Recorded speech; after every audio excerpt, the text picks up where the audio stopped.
네, 우리 남유다의 멸망까지 왔습니다. 북이스라엘 멸망을 말고 남유다 멸망까지 왔는데 남유다 멸망에 관련해서 바벨론 포로가 세 번 포로 잡혀가죠. 세 번 포로를 정리해 보면요. BC 606년에 이때가 요야기망 3년입니다. 이때 다니엘, 하나냐, 미사엘, 아사랴 같은 사람이 잡혀갔고요. 1차 포로는 사실 어떤 분은 포로라고 보지 않습니다. 1차 포로를 볼모라고 봅니다. 볼모와 포로의 차점이 뭐죠? 볼모하고 포로의 차이점. 포로는 그냥 자기 어떤 쓸모를 위해서 자고 한 겠지만 볼모는요. 상대편 나라로 하여금 꼼짝 마. 너희 잘못하면 얘들 죽을 수 있어. 하는 고위직 사람들 잡아가는 거예요. 그래서 우리나라에서 그 예전에 뭐 원나라에나 또 청나라에 우리나라 왕자들이 볼모로 잡혀가 있었잖아요. 이렇게 헛짓거리하면 얘도 죽을 수 있어 이런 식이 됐잖아요. 그게 볼모인데 1차 포로를 볼모라고 보는 분들이 있습니다. 단순 포로가 아니라 자, 그런데 그중에 다니엘과 하나냐 미사엘 아사레가 있다는 거죠. 하나냐 미사엘 아사레보다는 우리가 다르게 이름이 좀 익숙하죠. 사드락 메삭 아벤누고 이런 식으로 이름이 익숙합니다. 근데 그들의 본래 이름은 하나냐 미사엘 아사랴 히브리 이름이 있습니다. 그다음에 2차 포로는요. 여호야긴 왕이 잡혀가게 됩니다. 이때 에스겔이 잡혀가게 되고 이때 상당히 많은 이미 쓸만한 사람 잡혀간 것 같습니다. 이때 2차 포로 때 대부분 잡혀가고요. 그리고 3차 포로는요. 586년 드디어 나라가 망했습니다. 시드기왕 11년이고요. 이때 남유다가 멸망하고 시드기야가 dun이 뽑혀가지고 포로로 잡혀가게 됩니다. 그래서 포로로 잡혀간 중간에 죽지는 않았던 것 같습니다. 그 내용을 읽어보면 포로로 잡혀가서 거기서 바벨론 땅에서 죽었을 걸로 추정됩니다. 근데 원래 왕들은 어떻게 포로 잡혀갈 때 왕들은 어떻게 가죠? 왕들은 그래도 왕에 대한 예우를 약간 해줍니다. 술에 탄다든지 그렇게 갑니다. 근데 시드기야는 그렇게 간 게 아닌 게 보입니다. 심지어 쇠사슬에 매어가지고 일반 포로처럼 잡혀가는 그런 치욕을 당해야 했습니다. 자, 그러한 가운데서 예루살렘의 마지막 참상을 이야기하고 있는 분이 있습니다. 그분이 오바댜입니다. 앞서 제가 말씀드렸죠. 여기 에돔이라는 나라의 멸망, 에돔이라는 나라에 대해서 치를 떠는 이야기가 특별히 성경 4권이 있다. 이사야서, 에레미야서, 에스겔서, 그리고 오바댜서다. 그리고 하나님께서 이렇게 치를 떨었던 이 에돔에 대해서 진짜 말씀대로 됐다라고 한 분이 나중에 이야기해줘요. 누구였죠? 에돔 가만 안 뒀다. 그분이 말라기예요.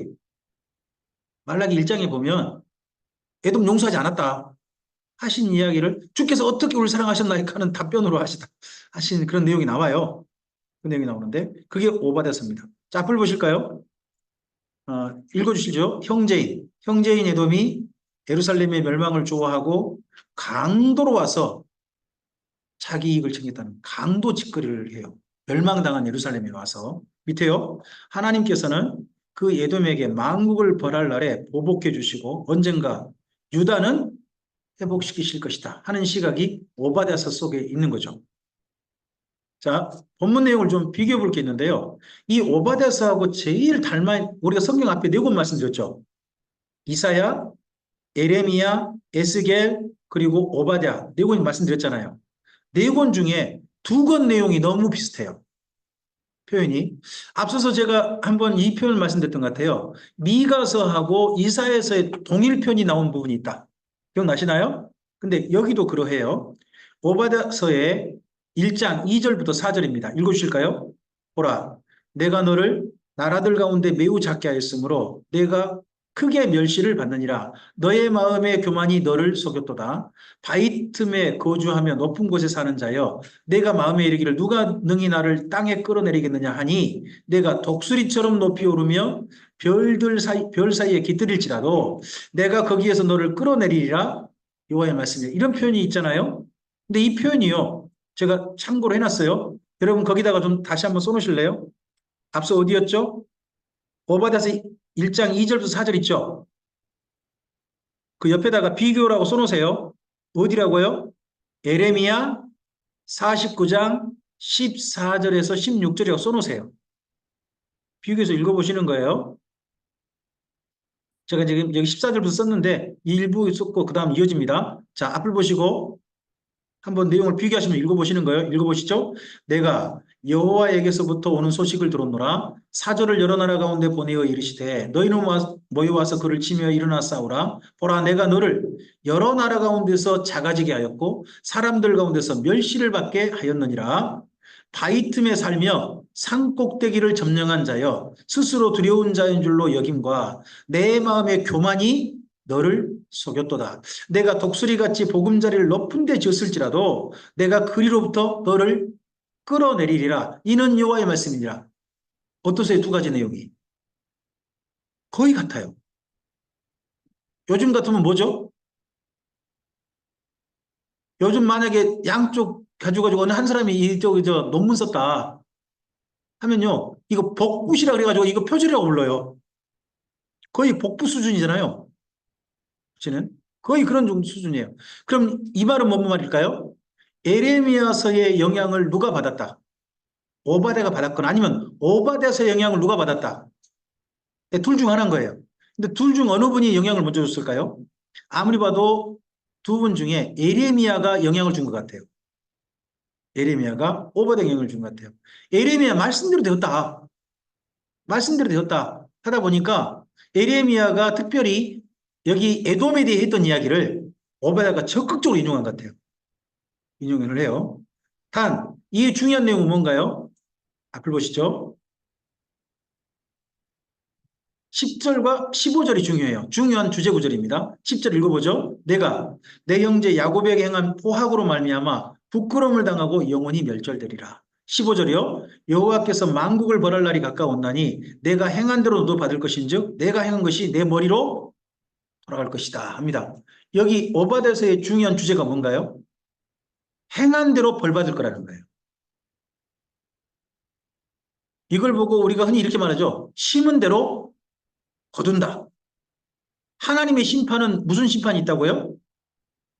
행한 대로 벌 받을, 행한 대로 상 받을 심판이 있다는 거예요.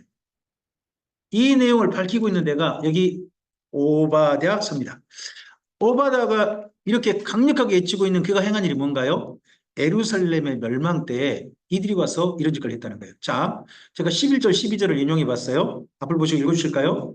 내가 멀리 있었던 날 곧 이방인이 그의 재물을 빼앗아가며 외국인이 그의 성문에 들어가서 예루살렘을 얻기 위하여 제비 뽑던 날에 그들 중 한 사람. 자, 조금 생각해 보시죠. 예루살렘의 성문이 열리고요. 성 안이 약탈당했던 사건이라면 언제 있나요? 우리 성경에 뭐 몇 번 나와요. 첫째는 한 번은 이집트가 바로 왕이 들어가가지고 살룸 잡아간 데 있죠. 살룸 잡아가고 요야김을 왕으로 세웠던데 그때 한 번 있었어요. 그 다음에 1차 포로 있죠. 요야김 왕 3년 다니엘하고 세 친구 잡아갈 때 있잖아요. 그때 약탈당해요. 또 그 다음에요. 또 언제 약탈당하죠? 그 다음에 2차 포로 요야김 왕이 죽고 요야킨이 왕으로 세워서 3개월 되던 애 있잖아요. 그때 또 약탈당해요. 그리고 마지막 한 번 더 약탈당하죠. 언제? 시드기왕 11년 4월에 점령되고 5월에 예루살렘의 성전이 불타요. 그때 성이 완전히 유린당하죠. 그때 또 한 번 약탈당해요. 그러면 예루살렘 성문이 열리고 들어갔다면 이 다섯 가지 경우 중에 한 가지인 거예요. 다섯 가지 경우 중에. 근데 그 다음 표현을 보면 이 오바댜서가 언제 쓰였는지가 뭐예요? 12절 말씀 읽어주세요. 내가 형제의 날, 곧 그 재앙의 날에 방관할 것이 아니며 유다 자손이 패망하는 날에 기뻐할 것이 아니며 그 고난의 날에 내가 입을 크게 벌릴 것이 아니다 합니다. 그럼 패망의 날이면 이 앞에 다섯 가지 경우 중에 언제죠? 3차 침략이잖아요. 3차 침략 당하고서잖아요. 그러니까 시드기야 왕 11년 4월, 5월. 그때 그 끔찍한 일 당할 때 또는 그 이후 에돔 족속이 계속 예루살렘에 와서 강도짓기를 한 거죠. 그때 그걸 보고 한이 맺혀 쓰고 있는 성경이 오바댜서인 거죠. 그거에 대해서. 만약에 우리나라 같은 경우는 북한과 우리 대한민국 중에 어떤 나라가 먼저 망할 거라고 생각이 드세요? 혹시 망하는 순서가 있다면. 저는 북한이 먼저 망한다고 봐요. 그게 더 일찍 망할 거라고 봅니다. 자, 북한이 망하면 우리 대한민국 사람들이 북한을 돌볼까요? 북한에서 약탈을 할까요? 어떻게 하실 거라고 생각 드세요? 왜 약탈할 게 없어요? 북한이 노다지 땅인데.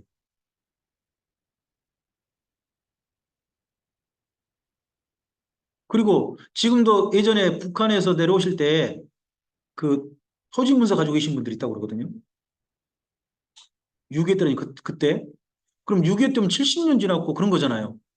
해방이면 또 거기도 또 한 75년 넘게 지났고 그러죠? 근데 그거 가지고 그때 이 땅 내 땅이요라고 할 사람도 있을 거라는 거죠. 재판 사례도 많이 열릴 것이고 수없이 많이 열릴 거예요. 여기 남유다가 멸망할 때 예루살렘은 에돔에게 먹잇감이 된 거죠. 에돔에게. 그런 끔찍한 일을 당합니다. 자, 이러한 에돔, 여기가 지금 어떻게 됐습니까? 지금 이제 보여주고 있는 여기 어딜까요? 에돔의 보스라.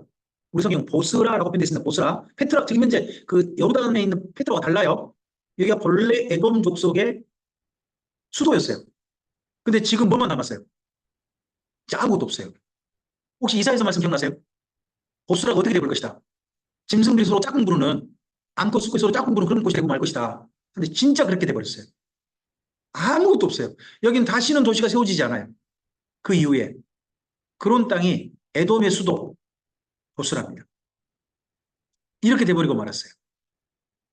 그래서 일부 유적 발굴하는데 여기 아무도 안 가요.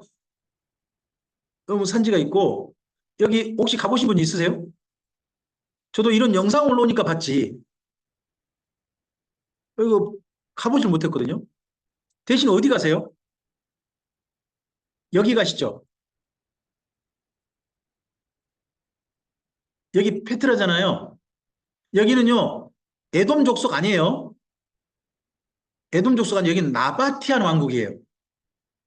에돔이 멸망하고 난 다음에 에돔 땅을 다스린 그 다음 왕국이에요. 나바티안 왕국이고요. 거기가 현재 요르단의 페트라예요. 요르단 페트라. 가운데 딱 서 있는 사람이 저잖아요. 제가 썼잖아요. 그래서 이거 저 에돔 여기 찍으면서 여기 보면서 우리가 남긴 유명한 말 있지 않습니까? 왔노라 보았노라 찍었노라. 모르십니까? 저도 찍었죠. 그리고 여기 들어간 이 길 있죠? 이 길이 시크라고 불립니다. 한 1km 돼요. 1km 정도 되는 이 절벽 사이로 마차 2대가 왔다 갔다 할 수 있는 길입니다. 시크 길인데 정말 우아 소리가 나옵니다. 참 이런 제가 사이즈 걸어들어가면서 나온 한번 찍어봤는데요.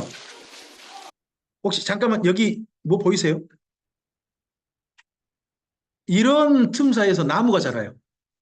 근데 이 나무가 무슨 나무일까요? 가보면 무화과 나무예요. 무화과 나무가 자라고 있는 거예요. 제가 이거 보러 우와 무화과 나무다로 보고 가다가 그만 넘어져 버렸어요. 그래가지고 어깨 여기 근육이 찢어져 버렸어요.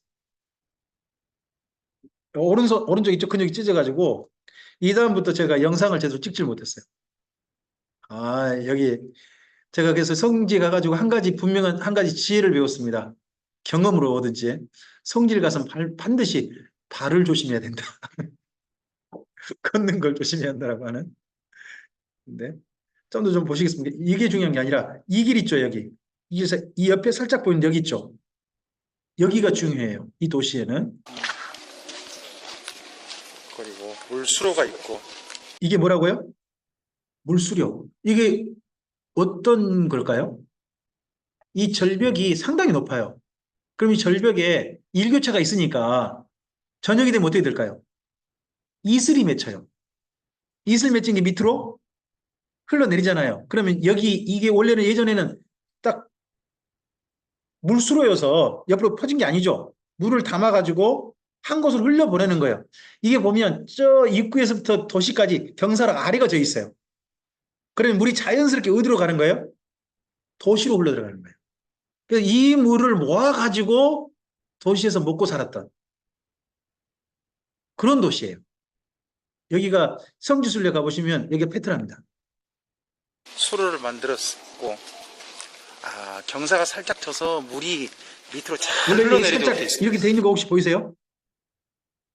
와가지고 이 안에 물을 고여가지고 흘러가도록. 어우, 이 좁은 틈. 겨우.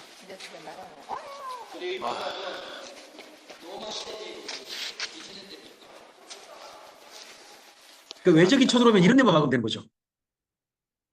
그 정도로 돼 있습니다. 한번 전 세계 100대 관광지 중 한 곳 아닙니까?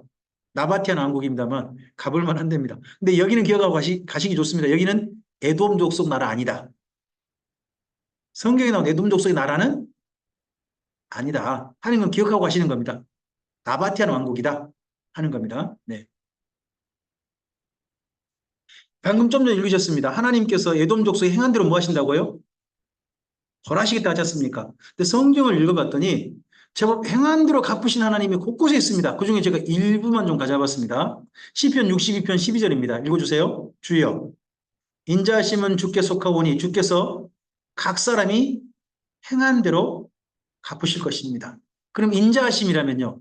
각 사람이 행한 대로는 하나님께서 정말 좋게 선한 선물로 갚으실 것이라는 그런 뜻이겠죠. 그 다음에 이사야서 3장 10절부터 10절이 11절입니다. 너희는 의인에게 복이 있으라 말하라. 그들은 그들의 행위의 열매를 먹을 것이며 악인에게는 화가 있으리니 이는 그의 손으로 행한 대로 그가 보응을 받을 것이다. 그래서 의인은 의인대로, 악인은 악인대로, 그 행한 대로 하나님의 보응이 있을 것이다 하는 이야기가 이사야서 3장에 나옵니다. 마태복음, 이건 예수님 말씀이에요. 예수님께서 이렇게 말씀을 선언하셨어요. 읽어주세요. 인자가 아버지의 영광으로 그 천사들과 함께 오리니 그때에 각 사람이 행한 대로, 이 말씀을 아니 어떤 사도나 이런 사람이 한 것도 아니고 예수님이 직접 하신 말씀이라니까요. 예수께서 이렇게 말씀하셨습니다. 그다음 로마서 말씀, 이건 사도 바울이 한 이야기죠. 읽어주세요. 하나님께서 각 사람에게 그 행한 대로 보응하시되 참고 선을 행하여 영광과 존귀와 썩지 아니함을 구하는 자에게는 영생으로 하시고 오직 당을 지어 진리를 따르지 아니하고 불의를 따라 행하는 각 사람에게는 진노와 분노로 하시리라. 원래 하나님의 일반 심판, 사람들을 향한 일반적인 심판에 대해서 이렇게 선포하고 있는 내용이 로마서 2장에 있습니다. 근데 이렇게 하시는데 모든 사람은 어디 아래 있더라? 죄 아래 있더라. 하나 더, 모든 사람은 하나님의 어떤 감정 아래 있더라? 진노 아래 있더라 하는 게 1장부터 3장까지 내용이죠. 로마서에. 베드로 전서입니다. 베드로 사도가 권했던 이야기죠. 읽으실까요? 외모로 보시지 않고 각 사람의 행위대로 판단하시는 자를 너희가 아버지라 부른즉 너희의 나그네로 있을 때를 두려움으로 지내라. 각 사람의 행위대로 판단하신 분이 우리 아버지시다. 자, 이때가 어느 때 이야기입니까? 네로 황제 박해 때입니다.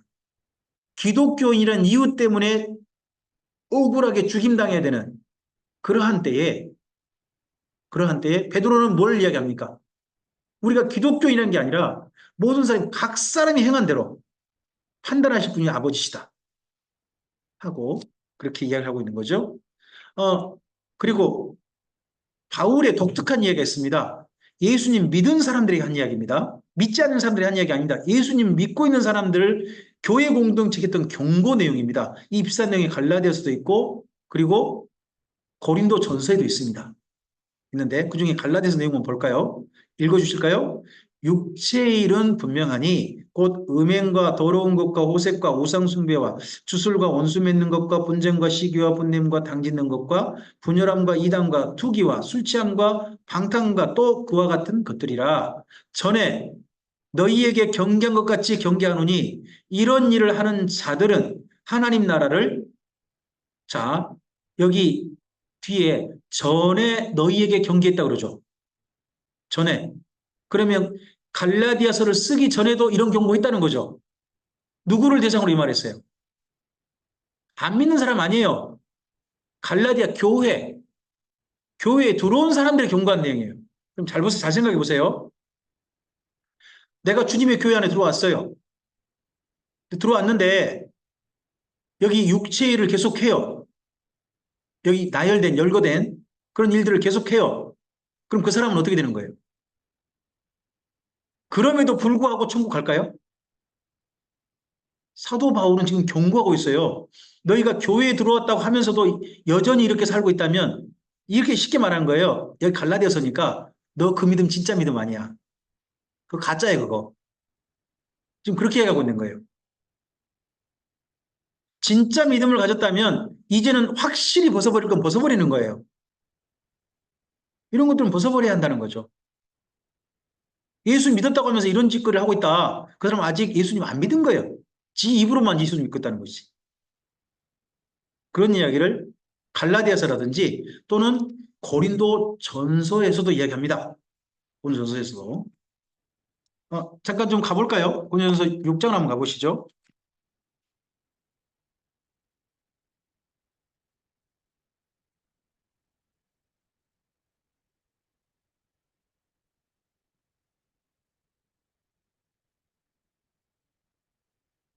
고린도전서 6장 9절하고 10절 한번 보시겠습니까?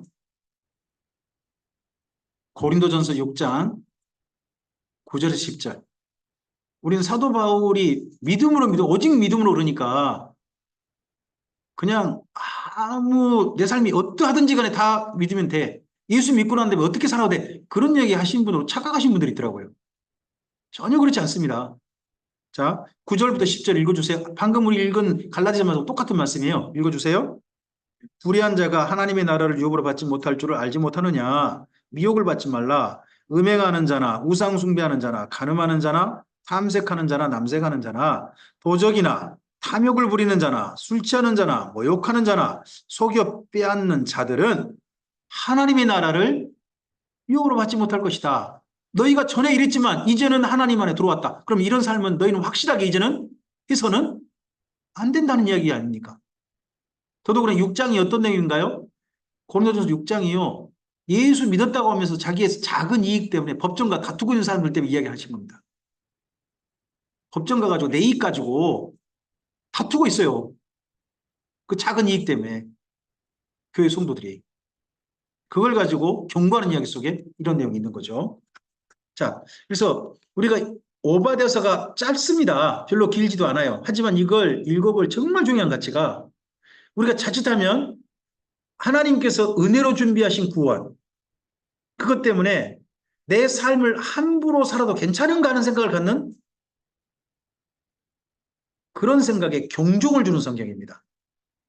그리고 내 삶을 정말 주님 안에서 하나님이 기뻐하시는 삶으로 성실하게 오늘을 살아야 된다 하는 것들을 정말 생각하게 하는 말씀이 여기 오바댜서가 되는 거죠. 자, 그 다음 우리가 이때 정도에 예루살렘의 모습을 두 분이 본 겁니다. 한 분은 오바댜가 보고 또 한 분이 봤어요. 그분이 예레미야입니다. 멸망한 예루살렘을 본 두 분의 증언이 있는 거죠.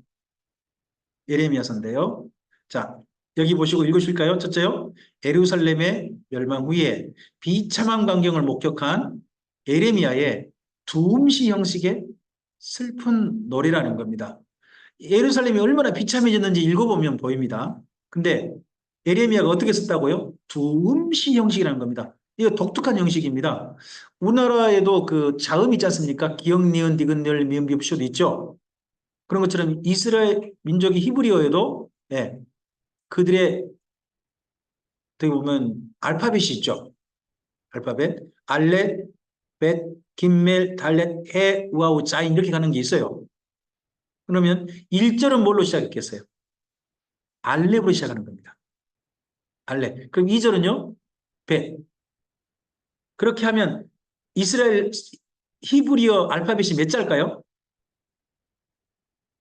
22자예요. 22자.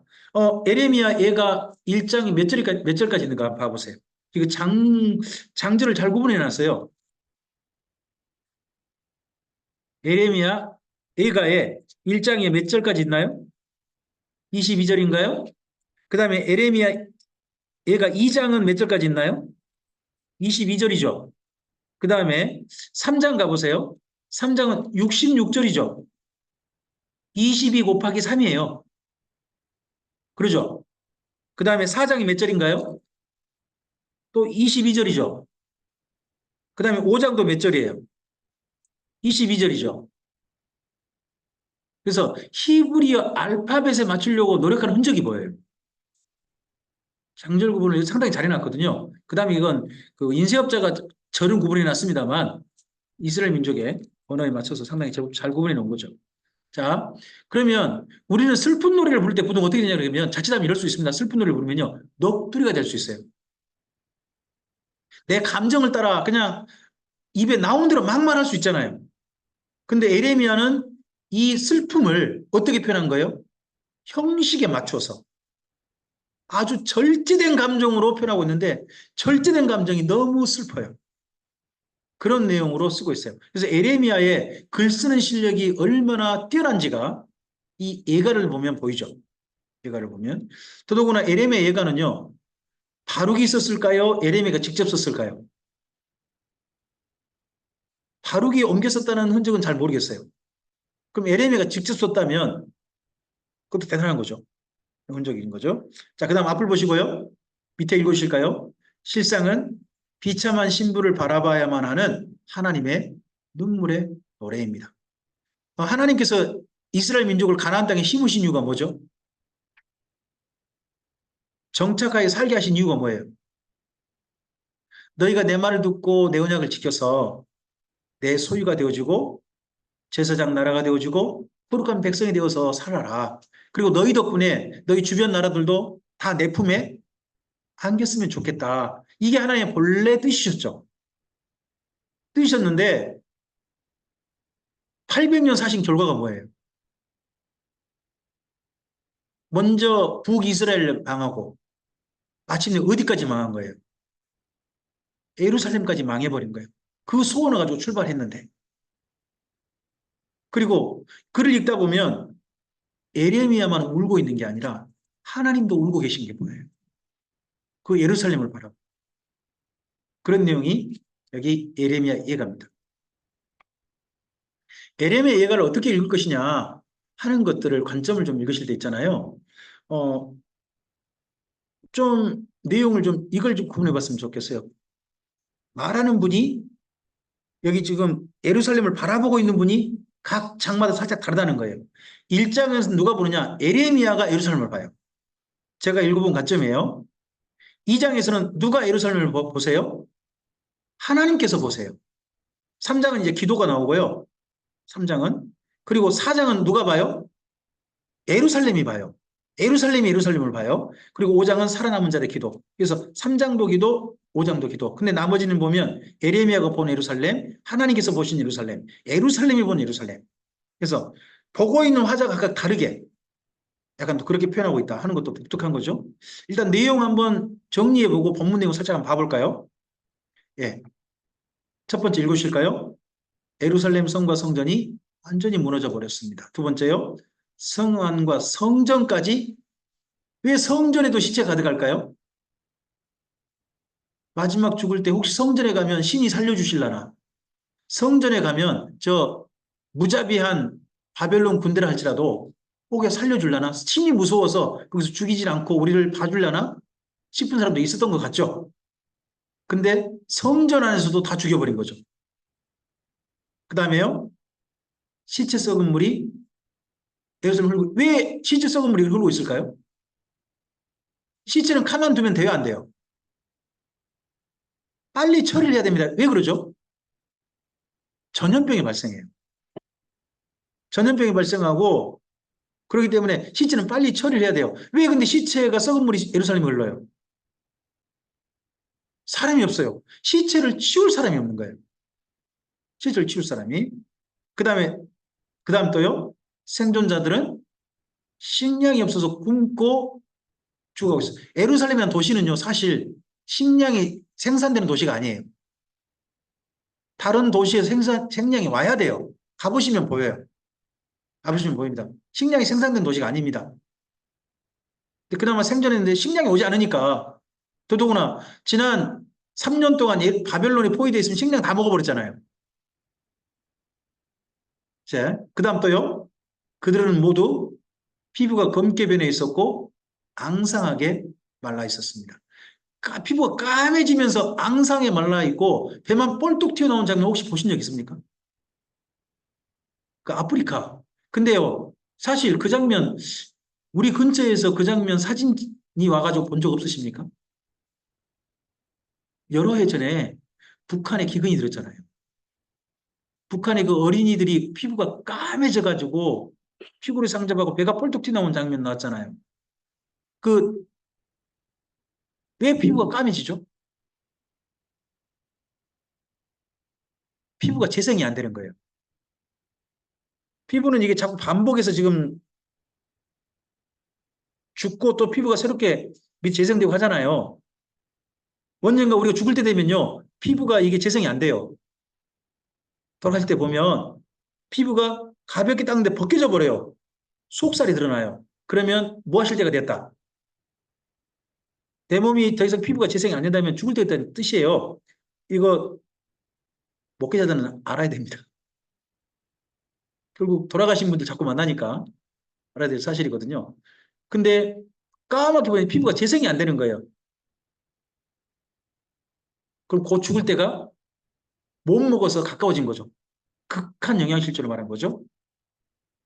그 다음에요. 그 속에서 무자비하게 약탈하는 무리가 있어요. 누가 떠오르세요? 에돔. 오바데서의 그 에돔. 그리고 또요. 심지어 살아남은 여인들은 대적들에게 겁탈을 당합니다. 그리고요. 살아남은 선지자들과 제사장들은 부정한 사람이 되어 거리를 방황하고 있었습니다. 그나마 사람이 거의 없고 명절에도 사람이 오지 않았습니다. 원래 예루살렘은 명절이 되면 이곳저곳 사람이 다 오는 도시 아닙니까? 그런 사람도 없는 거죠. 그 다음 또요. 아이들이 굶어 죽어가고 있었고 죽은 아이들은 산자들의 식량이 되었습니다. 이걸 레이기, 신명기에 끊임없이 경고했습니다. 언젠가 이런 날이 올 것이다. 그리고 이런 내용을 다시 한번 이야기했던 데가 어딥니까? 그게 에레미야서하고 에스겔서입니다. 이런 일이 있게 될 것이다. 근데 실제 되고 말았습니다. 또 이런 일이 곧 실제될 것이다라고 한 분이 또 나중에 예언하시죠. 예수님.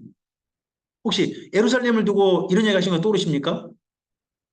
아이 벤 자들과 젖 먹이는 자들에게 화가 있을지 하지 않습니까? 그게 전쟁에서 나타날 수 있는 가장 비참한 광경입니다. 뭐 요즘 현대에 그 어떤 사진 찍어가지고 굉장히 그 비참한 광경 또는 세계적인 명장면 나온 거 있지 않습니까? 근데 여기 성경상에서 가장 비참한 광경은 아이벤저와 젖먹인 자가 화가 있는 겁니다. 아이벤저에게 어떤 화가 있습니까? 아이벤저가 배가 꼴뚝 튀어나오지 않습니까? 그러면 대적들이 어떻게 하느냐? 혹시나 뭐 금전 같은 거 삼켰을까봐 배를 갈라버립니다. 그리고 젖먹인 자에게는 어떤 화가 있습니까? 젖이 더 이상 안 나와요. 뿐만 아니라 그 아이가 죽어요. 그러면 자기가 낳은 아이, 자기가 젖먹였던 아이를 어떻게 합니까? 부엌으로 가져가서 자기 먹이를 삼는 그런 비극이 있게 된다는 겁니다. 이런 비극은 우리나라도 있었고 다른 나라도 있었습니다. 위에 건 지금 시리아입니다. 시리아. 이 두 사진은 시리아 내전 지금 현재 다마스커스 있잖아요. 그죠? 그쪽의 광경에 국제사진에 올라온 겁니다. 정말 비참하죠. 밑에 있는 두 사진은요. 우리나라 6.25 때 사진입니다. 이런 비참한 사진들이 다 있었습니다. 심지어 사실은 이 사진 중에 일부는요. 북한군이 죽인 우리나라 사람들 아니고요. 우리나라 군인이 우리나라 사람을 죽인 광경이기도 합니다. 이승만 정권이 행했던 만행 중에 수많은 양민들이 학살당했습니다. 자, 우리 한번 예레미야서 좀 예가 한번 가보시겠습니까? 본문 살짝 한번 읽어봅시다. 어떻게 읽을 거냐. 1장 1절을 가보시기 바랍니다. 슬프다 있죠. 슬프다. 이게 여기 에레미야 애가라는 말과 비슷합니다. 애가가 슬픈 노래잖아요. 근데 여기 슬프다는 말이 에카입니다. 에카. 히브리어로 에카예요. 그래서 에카라는 말이 어찌하여 아프다, 슬프다. 그런 말입니다.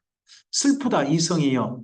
전에는 사람이 많더니 이제는 어찌 그리 적막하여 하게 앉았는고. 전에는 열국 중에 크던 자가 이제는 과부같이 되었고, 전에는 열방 중에 공주였던 자가 이제는 강제 노동하는 자가, 그나마 살아남은 자들이 어떤 일을 해요? 대적들이 시키는 일에 강제 노동 동원되는 거죠. 밤에는 슬피 우니 뺨이 눈물의 흐름이여. 사랑하던 자들 중에 그에게 위로하는 자가 없고 친구들도 다 배반하여 원수들이 되었도다. 유다는 환난과 많은 고난 가운데 사로잡혀 갔도다. 그가 열국 가운데 거주하면서 쉴 곳을 얻지 못하며 그를 핍박하는 모든 자들이 궁지에서 그를 뒤따라 잡았도다. 시온의 도로들이 슬퍼하며 절기를 지키러 나아가는 사람이 없습니다. 예루살렘의 모든 도시에 절기가 되었는데 찾아오는 사람이 없는 거죠. 모든 성문들이 적막하며 제사장들이 탄식하며 처녀들이 근심하며 시온도 공고를 받았도다. 그들의 대적들이 머리가 되고 그의 원수들이 형통함은 그의 죄가 많으므로 여호와께서 그를 곤고하게 하셨습니다. 어린 자녀들이 대적에게 사로잡혔도다. 누구를 포로로 잡아가요? 쓸만한 돈이 될 만한 이들을 잡아가요. 그러니까 아주 어린 애들은 아니에요. 청소년. 그런 사람들 잡아가는 거죠. 딸 시온의 모든 영광이 떠나가며 그의 지도자들은 꼴을 찾지 못한 사슴들처럼 뒤쫓는 자들 앞에 힘없이 달아났도다. 예루살렘이 환난과 유리하는 고통을 당하는 날에 옛날의 모든 즐거움을 기억하였으며 그의 백성이 대적의 손에 넘겨졌으나 그를 돕는 자가 없었고 대적들은 그의 멸망을 비웃는도다. 예루살렘이 크게 범죄함으로 조속거리가 되었으니 전에 그에게 영광을 두던 모든 사람들이 그가 벗었음을 보고 업신여기며 그는 탄식하며 물러갔도다. 이 모든 광경을 누가 보는 거예요 지금요? 지금 여기 예레미야 얘가 1장에서 이 모든 광경을 누가 지금 보고 본대로 쓰고 있느냐를 보시면 예레미야가 본 광경이에요. 여기는 예레미야가 이렇게 보고 있는 거예요. 그의 더러운 것이 그의 옷깃에 묻어 있으나 그의 나중을 생각하지 아니하며 그러므로 놀랍도록 낮아져도 그를 이루하는 자가 할 자가 없도다. 여호와여 원수가 스스로 큰 채 하오니 나의 환난을 감찰하소서. 대적이 손을 빼서 그의 모든 보물을 빼앗았나이다. 주께서 이미 이방인들을 막아 주의 성에 들어오지 못하도록 명령하신 그 성소에 그들이 들어간 것을 예루살렘이 보았나이다. 성소와 지성소를 들어가서 마음껏 나타나는데 막을 사람이 없는 거죠.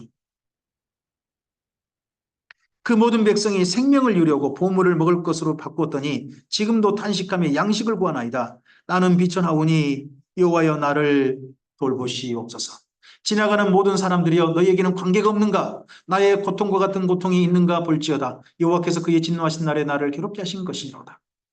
높은 곳에서 나의 골수에 불을 보내어 이기게 하시고 내 발 앞에 그물을 치사 나로 물러가게 하셨으며 종일토록 나를 피곤하게 하여 황폐하게 하셨도다.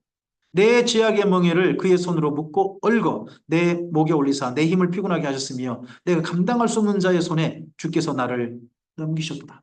예루살렘이 이렇게 비참하게 된 것을 하나님께서 나에게 하신 것처럼 지금 예레미야가 얘기하고 있는 거죠. 예레미야가 예루살렘이 되어져 가지고 나에게 행하고 계신다. 나에게 행하고 계신다. 주께서 내 영토한, 자, 내 영토한이라고 그러잖아요. 그럼 나가 누구예요? 예루살렘, 예루살렘. 예루살렘 땅은 나의 모든 용사들을 없는 것 같이 여기시고 성의를 모아 내 청년들을 부수시며 처녀딸 유다를 내 주께서 술틀에 밟으셨도다. 이게 술틀에 밟으셨다는 표현이 있죠. 이 표현이 나중에 어디까지 이어지는 거예요? 요한계시록까지 이어지죠. 하나님께서 진노하셨을 때 마지막 죽이는 광경, 심판하시는 광경을 진노의 포도주 틀에 밟으셨다는 표현 나오잖아요. 그 표현들이 구약 성경에서도 미리 있는 거죠. 이로 말미암아 내가 우니 내 눈에 눈물이 강같이 흘러내리며 나를 이루하여 내 생명을 회복시킬 줄 자가 멀리 떠났음이로다. 원수들이 이김에 내 자녀들이 외롭도다. 이 예루살렘 광경을 보고 강처럼 눈물을 흘리면서 울고 있는 분이 보이지 않습니까? 예레미야가 울고 있는 장이 1장입니다. 시온이 두 손을 폈으나 그를 이루할 자가 없도다. 여호와께서 야곱의 사방에 있는 자들에게 명령하여 야곱의 대적들이 되게 하셨으니 예루살렘은 그들 가운데 있는 불결한 자가 되었도다. 여호와는 이렇게 되었는데 여호와는 울어오시도다. 그러나 내가 그의 명령을 거역하였도다. 그의 모든 백성들아, 너희 모든 백성들아, 내 말을 듣고 내 고통을 볼지어다. 나의 처녀들과 나의 청년들이 사로잡혀 갔도다. 내가 내 사랑하는 자들을 불렀으나 그들은 나를 속였으며 나의 제사장들과 장로들은 그들의 목숨을 회복시킬 그들의 양식을 구하다가 성 가운데서 기절하였도다. 여호와여 보시옵소서. 내가 환난을 당하여 나의 애를 다 태우고 나의 마음을 상하오니 나의 반역이 심히 크미니이다. 밖에서는 칼이 내 아들들을 빼앗아가고 집안에서는 죽음 같은 것들이 있나이다. 집안에는 뭐가 있는 거죠? 시체들이 널브러져 있는 거죠. 방에는 내가 그들이 탄식하는 것들을 들었으나 나를 위로하는 자가 없었으며 나의 모든 원수들은 내가 재난당하는 것을 듣고 주께서 이렇게 행하신 것을 기뻐하나이다. 그러나 주께서 그 선포하신 날을 이르게 하셔서 그들이 나와 같게 되게 하소서. 오늘은 조롱하고 비웃는 그 원수들 언젠가 이 예루살렘처럼 되게 해버리시옵소서 하는 그런 정말 뭐 우리 말로 이런 말 할까요? 악에 받친 말 그런 말을 내쏟습니다. 그들의 모든 악을 그 주 앞에 가지고 오게 하시고 나의 모든 죄악들로 말미암아 내게 행하신 것 같이 그들에게 행하시옵소서. 나의 단식이 많고 내 마음이 병들었나이다. 이 장이 다시 뭘로 시작합니까? 슬프다라고 합니다. 슬프다. 슬프다가 뭐라고요? 에카라는 말입니다. 자, 이 다음에 여기 이 장에서는요. 주께서라는 표현이 나올 거예요. 미줄 긋고 읽으시는 거예요. 이 장. 슬프다. 주께서 어찌 그리 진노하사 딸 시온을 구름으로 덮으셨는가? 이스라엘의 아름다움을 하늘에 던지셨으며 그의 진노의 날에 그의 발판을 기억하지 않으셨도다. 주께서 야곱의 모든 처소를 삼키시고 긍휼히 여기지 아니하였으며 노아서 딸 유다의 견고한 성체들을 허물어 땅에 엎으시고 나라와 그 지도자들을 욕되게 하셨도다. 맹렬한 진노로 이스라엘의 모든 뿔을 자르셨으며 원수 앞에서 그의 오른손을 뒤로 거두어 들이시고 맹렬한 불이 사방으로 불사름같이 야곱을 불사르셨도다. 원수같이 그의 활을 당기고 대적처럼 그의 오른손을 들고 서서 눈에 드는 아름다운 모든 사람을 하나님이 죽이셨대요. 죽이셨으며 딸 시온의 장막에 그의 노를 불처럼 쏟으셨도다. 주께서 원수같이 되어 이스라엘을 삼키셨으며 그의 모든 국권을 삼키셨고 견고한 성들이 무너뜨리사 딸 유다에게 근심과 애통을 더하셨도다. 주께서 그의 모든 초막을 동산처럼 얼어버리시며 그의 절기를 빼앗겼도다. 주께서 대신 다른 표현을 썼죠. 여호와께서 시온에서 절기와 안식일을 잊어버리게 하시며 그가 진노하사 왕과 제사장을 멸시하셨도다. 여호와께서 또 자기 제단을 얼어보시며 자기 성소를 미워하시며 궁전의 성벽들을 원수들의 손에 넘기셨으며 그들이 여호와의 전에 떠들기를 절기의 날과 같이 하였도다. 여호와께서 딸 시온의 성벽을 헐기로 결심하시고 줄을 띄고 무너뜨리는 일에 손을 거두지 아니하사 성벽과 성곽으로 통곡하게 하셨으며 그들이 함께 시하였도다. 성문이 땅에 묻히며 빗장이 부서져 파괴되고 왕과 지도자들이 율법 없는 이방인들 가운데 있으며 그 성의 선지자들은 여호와의 묵시를 받지 못하였도다. 딸 시온의 장로들이 땅에 앉아 잠잠하고 티끌을 머리에 덮어쓰고 굵은 배를 허리에 둘렀으며 예루살렘 처녀들은 머리를 땅에 숙였도다. 지금 여기 다 누가 주 대성을 합니까?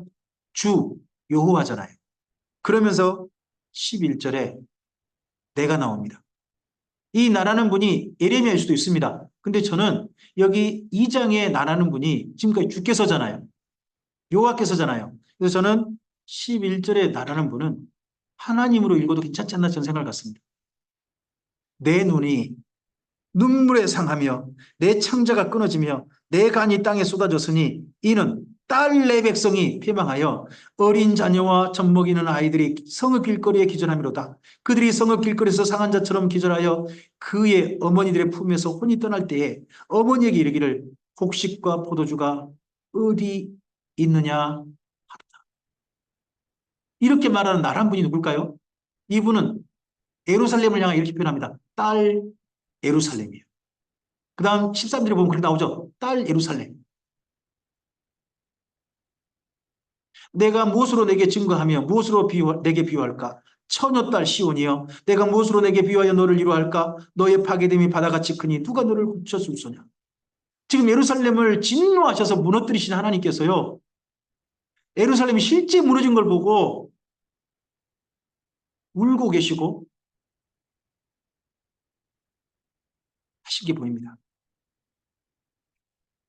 내 선지자들이 내게 대하여 헛되고 어리석은 묵시를 보았으므로 내 죄악을 드러내서 내가 사로잡힌 것을 돌이키지 못하였도다. 그들이 거짓 경고와 미혹하게 하는 것만 보았도다. 결국 나라가 망할 때, 이 예루살렘이 망할 때 이렇게 비참한 지경이 되는데, 이렇게 되도록 이끌었던 이가 누구다? 바로 선지자들이란 겁니다.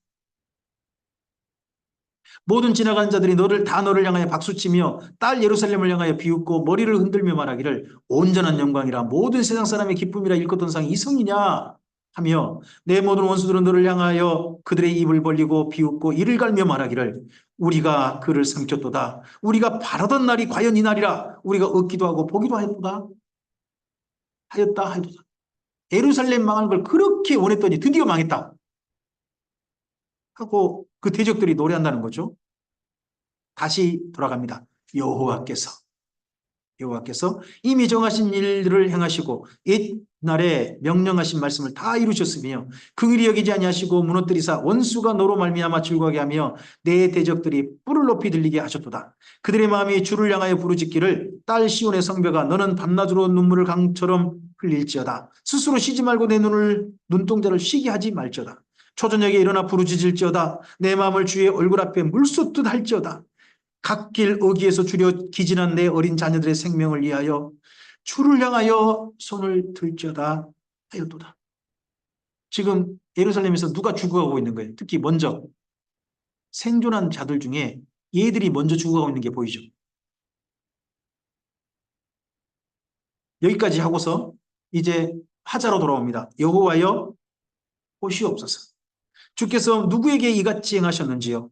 여인들이 어찌 자기 열매를 꼭 그들이 낳은 아이들을 먹으오며 제사장들과 선지자들이 어찌 주의 송수에서 죽임을 당하오리까?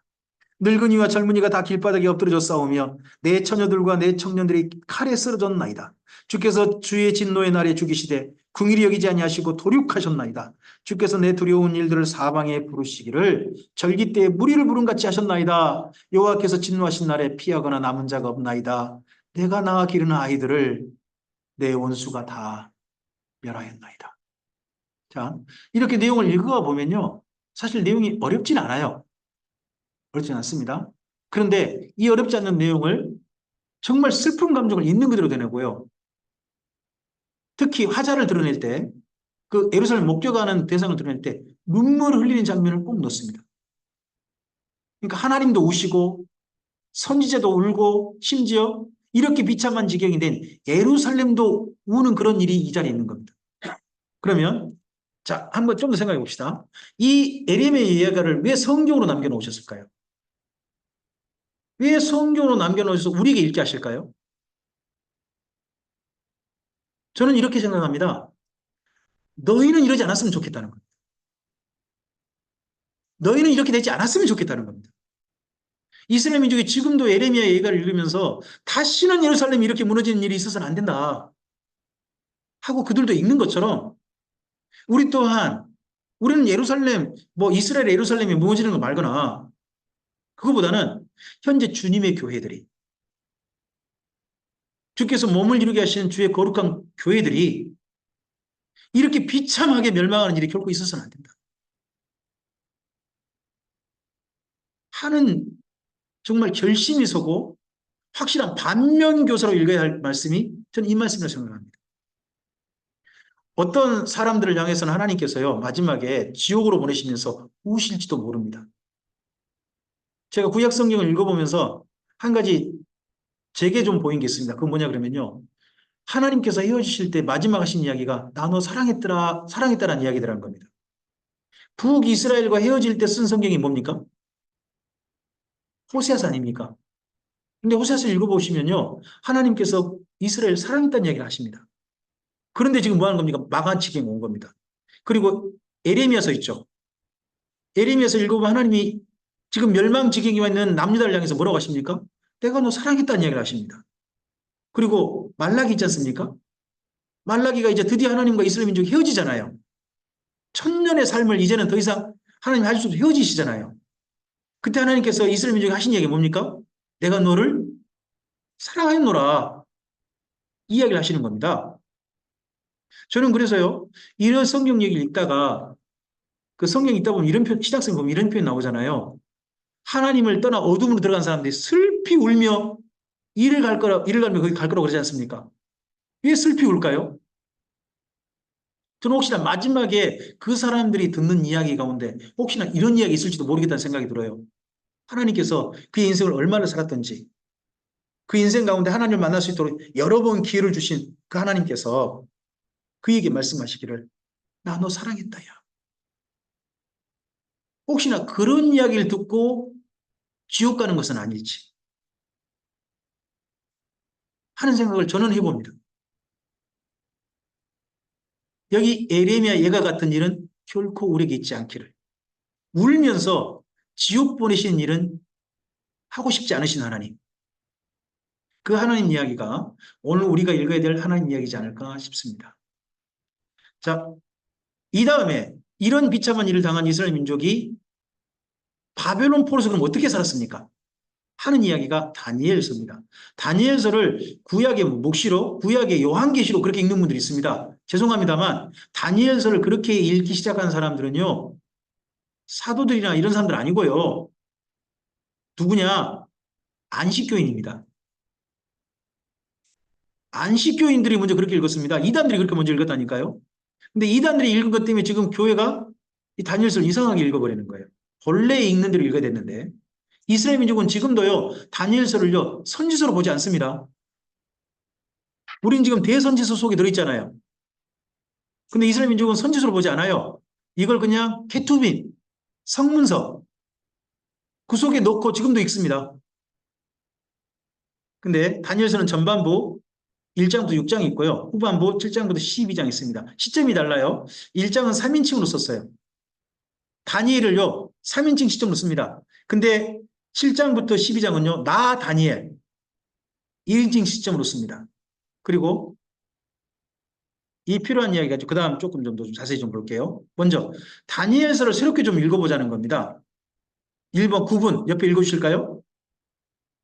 선지서가 아니라 지금 우리는 선지서로 구분이 났는데 왜냐 그러면 신약성경에 예수님이 이런 말씀하시죠. 선지자 다니엘이 말한 바 이런 것 때문에 다니엘서는 무슨 성경이다. 선지서다 이렇게 구분해버린 겁니다.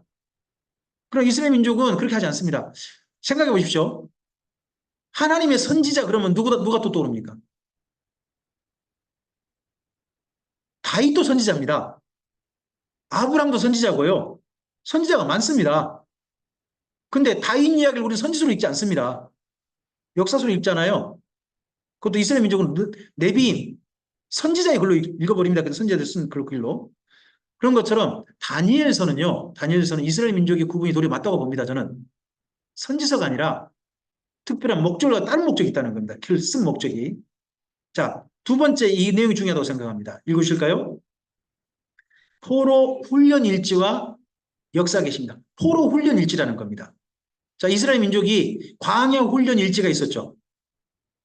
앞서 우리가 읽었던 성경 중에 그게 민수기 아닙니까?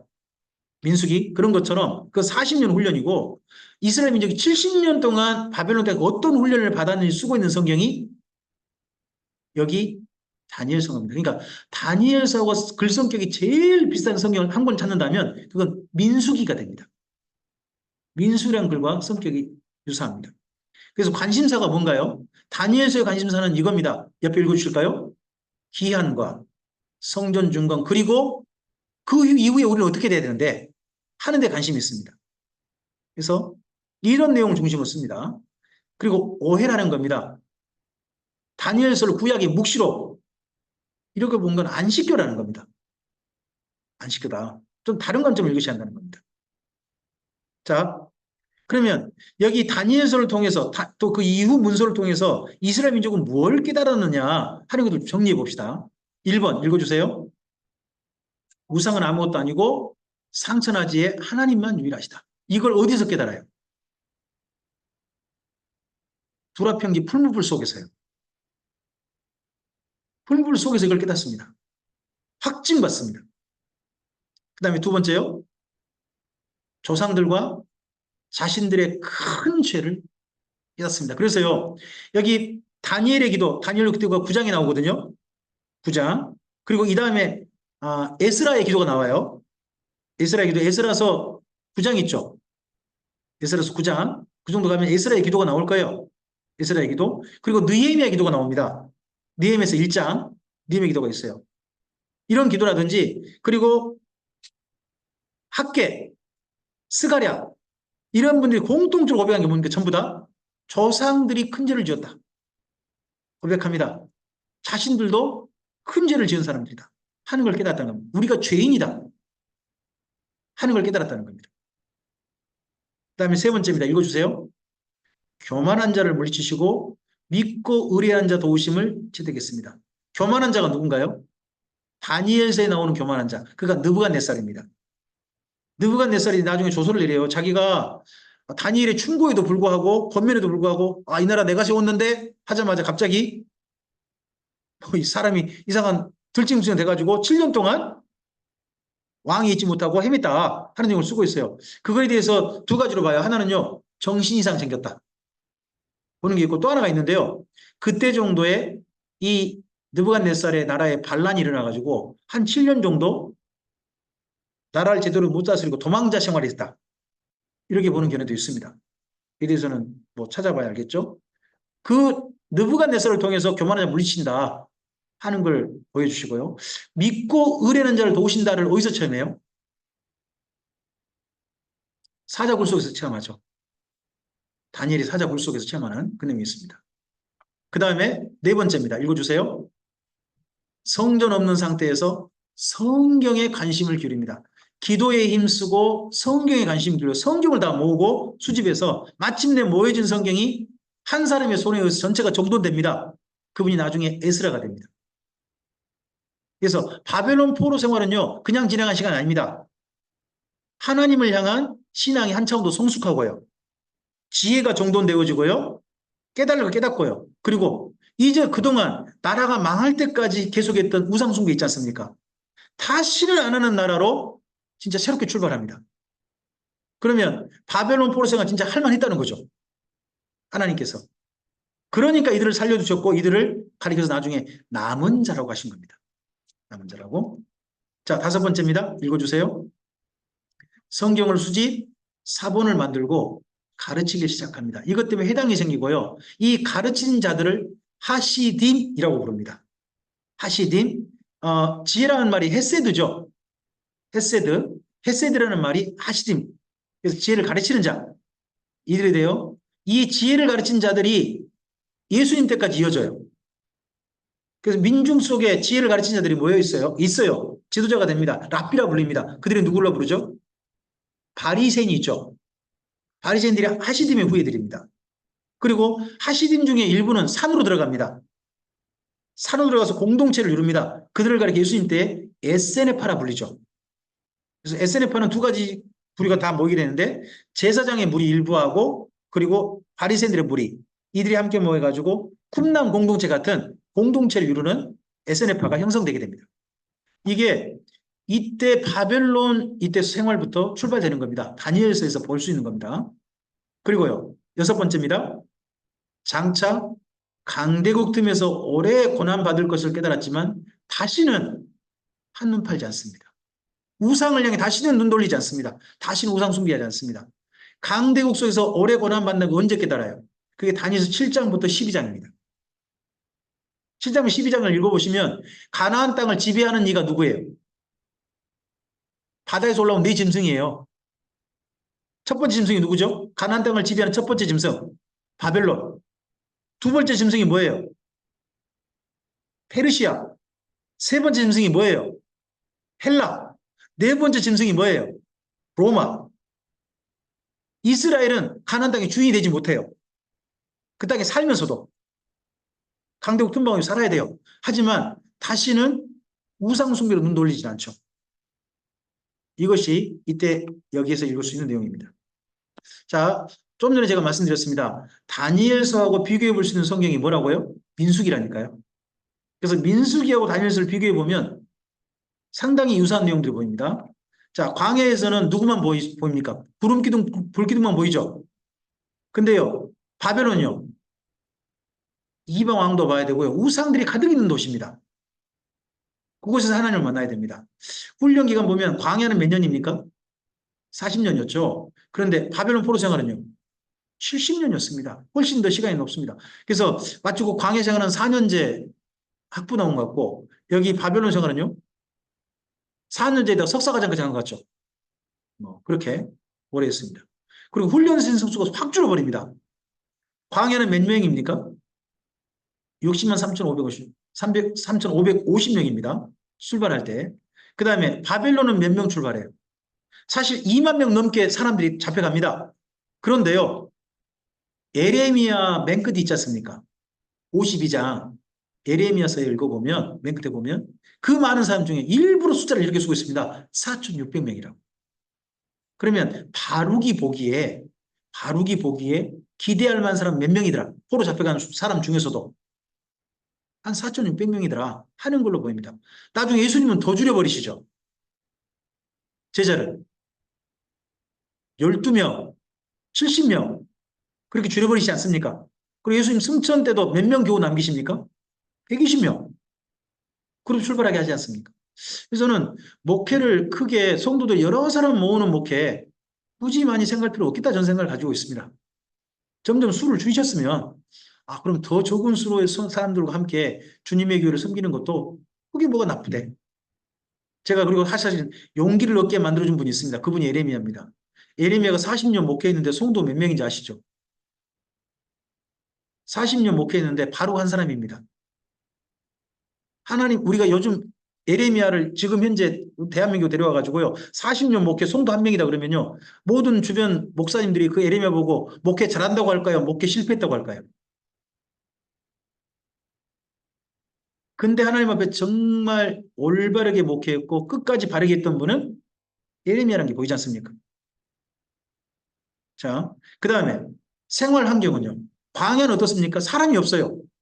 오직 하나님만 바라볼 수 있죠. 근데 바벨론은요. 당시 최고 문명 시대예요. 그 문명 세계 속에서 하나님을 바라보는 거예요. 우리 애들한테 예배 때 제일 예배를 방해하게 하는 애들의 손에 있는 게 있는데 혹시 아세요? 핸드폰이라고요. 있잖아요. 문명이가 손에 가득 있을수록 하나님께 집중해요? 아니면 시선이 분산돼요? 그런데 그 최고의 문명 세계 속에서 하나님께만 집중한 사람들이 등장하는 거예요. 그들이 누구예요? 다니엘과 다니엘의 세 친구 같은 사람들. 그런 사람들이 있다는 거죠. 우리도 이 시대 속에서 수많은 문명이기 속에서 하나님께 내 시선을 흐트러뜨리지 않고 집중하고 있느냐 하는 걸 생각해 보게 하는 성경이 다니엘서일 수 있죠. 그리고요, 광야는 뭘 배우느냐? 레이기 제사 훈련입니다. 읽어보면 민수기가. 근데 바벨론 포로 생활은요, 레이기 전체 훈련입니다. 심지어 자기 목숨을 걸고 이거 해야 됩니다. 그래서 다니엘의 가장 1장에서 무슨 문제가 등장합니까?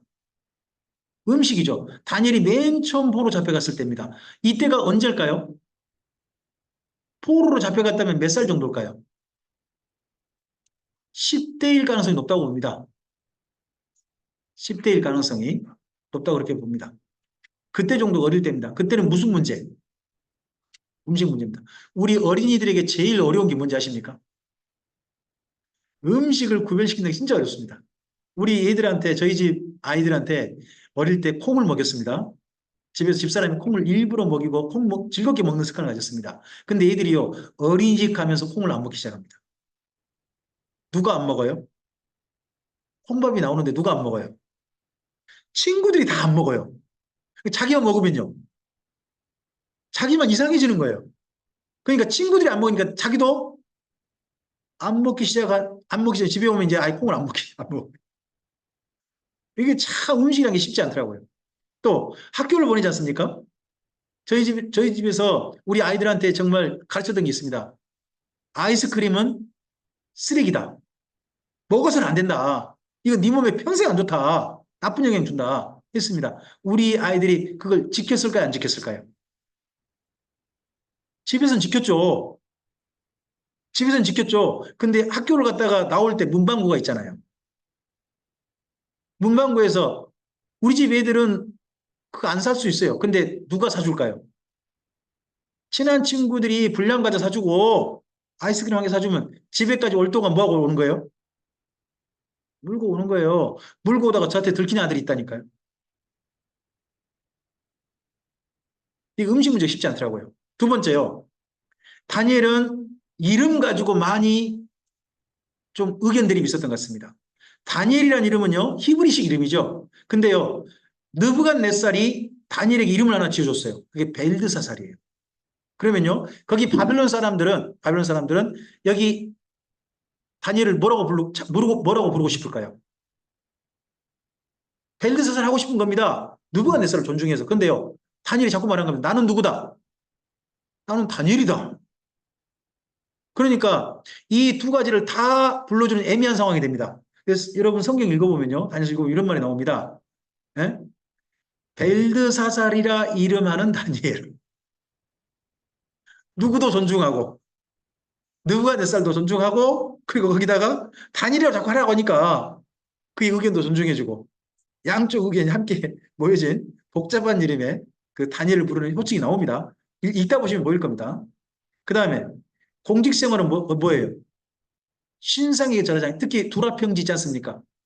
두라평지에서 다니엘의 세 친구만 절하지 않는 내용 나오죠. 근데요, 저는 다니엘의 세 친구만 아니라 다니엘도 절하지 않았다고 저는 생각합니다. 근데 다니엘은 너무 고위직이에요. 다니엘을 건들면 왕이 그 고발한 사람들 도리어 에게 역풍 불 수 있어요. 원래 있잖아요. 어떤 고위직 한 사람을 잡으려면 누구부터 괴롭히고 잡아가요? 주변 사람들 샅샅이 뒤져가지고 뭐 한 가지 연결된 거 있나 찾아보고 해가지고 이 사람을 가지고 괴롭히면 누가 힘들어지죠? 두 대상으로 했던 그 사람이 힘들어지게 해가지고 추적해 가는 방법이 고대나 지금이나 공동 방법이라니까요. 우리나라의 조사 방법 사실 그래요. 정치권 보시면 그 참 많이 보입니다. 그런 게. 근데 이 다니엘의 세 친구만 저는 다니엘도 저러지 않다고 봐요. 그래서 공직 생활 동안 신상에 절하지 않았던 분이 누가 있겠습니까? 그건 다니엘이라고 봅니다. 다니엘은 절하지 않았다. 그리고 심지어 다니엘 한 가지 더 관철시켰을 것 같습니다. 그게 뭐냐? 안식일을 지키게 해줬을 겁니다. 다니엘 때. 다니엘 덕분에 이스라엘 민족이 바벨론 포로 생활 중에서 안식일을 지키고 안식일 때문에 회당에 모일 수 있고 기도처에 갈 수 있고 하는 일이 저는 있게 됐었다고 저는 생각을 가지고 있습니다. 안식일을 왜 지키게 되는지에 대한 내용이 성경에 안 나와요. 있지는 않습니다. 하지만 저는 이런 데서 추정을 합니다. 그리고요, 말년. 그의 말년의 마지막 한 번 더 기회가 주시죠. 바벨론이 멸망하고 페르시아가 바벨론 차지하셨습니까? 그때 다리오 왕에게 사람들이 다니엘을 갖다가 어떻게 몰락시키려고 한 달만 왕 외에는 다른 누구한테 절하지 말게 합시다. 이렇게 좀 하잖아요. 그때 기어이 예루살렘을 향해 창문을 열고 기도했던 분이 누구? 다니엘 아닙니까? 자, 그때 신앙이냐 왕명이냐 했을 때 사자굴에 들어가서도 꺾지 않았던 분. 그분이 다니엘입니다. 이런 다니엘이 여기 다니엘서에서 모범으로 제시되고 있습니다. 그러면 하나님께서요, 다니엘 같은 이와 사귀고 싶다 하신 말씀으로 우리에게 읽을 수 있다고 저는 생각을 가지고 있습니다. 다니엘서를 어떻게 정리할까요? 여기까지 보면 오늘 강좌는 마무리합니다. 다니엘서는요, 1장부터 6장을 읽고요, 7장부터 12장을 읽습니다. 근데 1장부터 6장은요, 경험이에요. 그들이 경험한 겁니다. 1장부터 6장은. 근데 특징이 뭐냐? 1장부터 6장은 3인칭으로 쓰였고요. 다니엘을 3인칭으로 씁니다. 1인칭 안 써요. 조서라는 겁니다. 조서. 그리고 7장부터 12장은요. 다니엘을 혼자 받은 계시입니다. 주변 사람도 상관없습니다. 오직 다니엘이 받은 계시입니다. 다니엘의 개인 경험이에요. 그러다 보니까 7장부터 12장은 1인칭으로 쓰였습니다. 그리고 계시가 쓰였고요. 중요한 게 뭡니까? 제가 오의라고 있습니다. 깨달음. 중간 읽다 보면 깨달았다, 깨달았다. 근데 마지막에 이렇게 써 있습니다. 이것은 깨닫지 못했더라. 그랬을 때 천사가 말합니다. 너 그거 마지막 때까지 그냥 돌아. 다니엘 너 굳이 깨달을 필요 없다. 마지막 때면 이거 다 깨달을 것이다. 이 내용으로 되어 있습니다. 그래서 7장부터 12장에 뭐가 중요해요? 깨달음이 중요해요. 하나님의 계시를 가지고 바르게 깨닫는 거죠. 바르게 깨닫는 거죠. 그럼 1장, 2장은 뭐가 중요하죠? 경험하게 하신 거예요.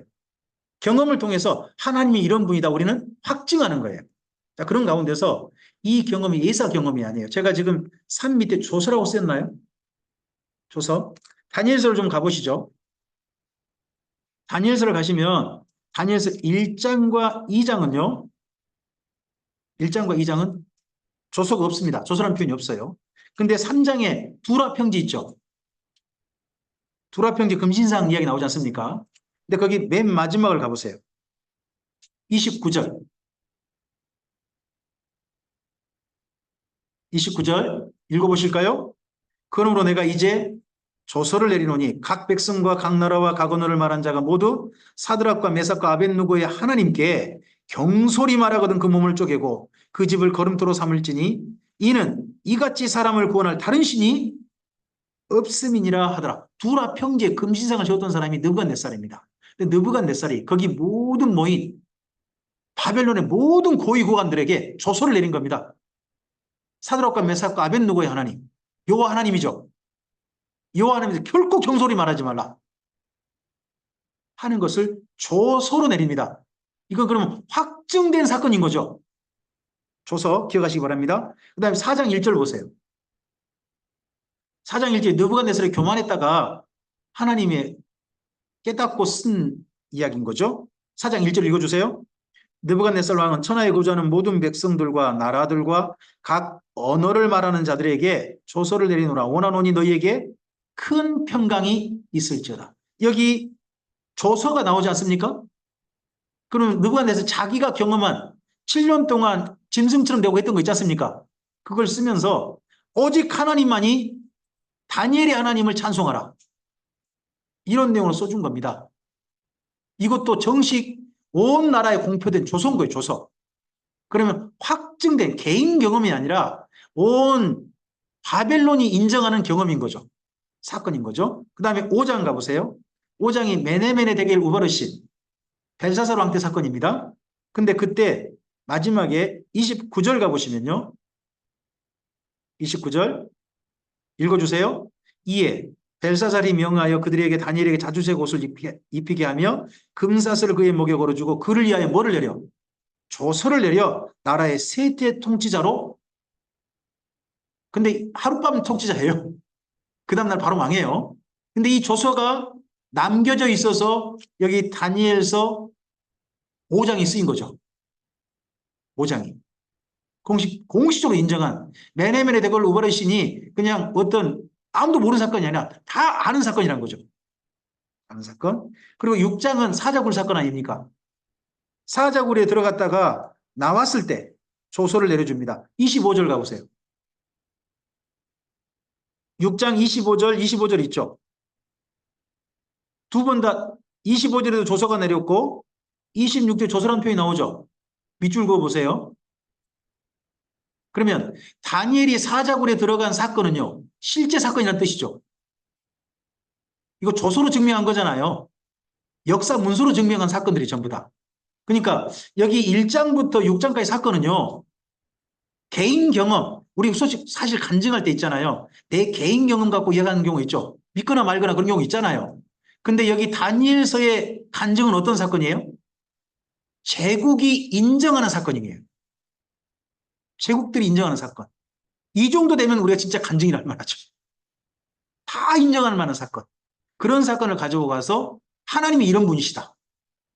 바벨론 포로 가운데 하나님께서는 이렇게 은혜를 베푸셨고 도우셨다 하는 내용을 이야기하고 있는 거죠. 그래서 우리가요 어떤 사건들을 말할 때 진짜 확증될 만한 누구든지 부인하지 못할 그런 하나님의 은혜 베푸신 사건들이 우리에게 있었으면 좋겠습니다.